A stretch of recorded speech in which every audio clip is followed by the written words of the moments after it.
এই যে সংস্কার প্রস্তাব এখন অনেকেই দিচ্ছে, অনেকেই বলছে, যারা যারাই বর্তমানে গত 2 মাস 3 মাস 6 মাস এর ভিতরে যারা সংস্কারের কথা বলেছেন, তাদের প্রত্যেকটি মানুষকে, প্রত্যেকটি সংগঠনকে আমি এবং আমি মনে করি আমাদের সকলের ধন্যবাদ দেওয়া উচিত। কেন দেওয়া উচিত?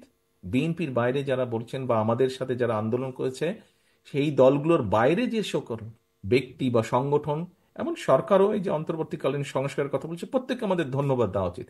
কারণ এই সংস্কারের কথা আমরা 2 বছর আগে বলেছি। তারও আগে 2017 সালে দেশনেত্রী খালেদা জিয়া ভিশন 2030-তে বলেছেন। অর্থাৎ বিএনপি যে প্রকৃতভাবেই দেশ এবং দেশের মানুষকে নিয়ে ভাবে, প্রতিবার বিএনপি সেটা প্রমাণ করেছে। এবং শেষ 2 বছর আগে যখন এই পলাতক স্বৈরাচার এরা যখন অস্ত্রের জোরে ক্ষমতা দখল করে বসেছিল, অস্ত্রের জোরে মানুষকে ভয় ভীতি দাবিয়ে ক্ষমতা বসেছিল, আমরা জানতাম স্বৈরাচারের পতন হবে। হয়তো একদম 5 তারিখ না 6 তারিখ বা 4 তারিখ, হয়তো একদম একিউরেট ডেট আমরা জানতাম না, কিন্তু জানতাম স্বৈরাচার পতন হবে। সেই বিশ্বাস থেকে আমরা দেশের সামনে, দেশের মানুষের সামনে আমরা এই 31 দফা উপস্থাপন করেছি। কারণ দেশ পুনর্গঠন করতে হবে। স্বৈরাচার যেভাবে ধ্বংস করে দিয়েছিল দেশকে, সেই রাষ্ট্রকে মেরামত করতে হবে।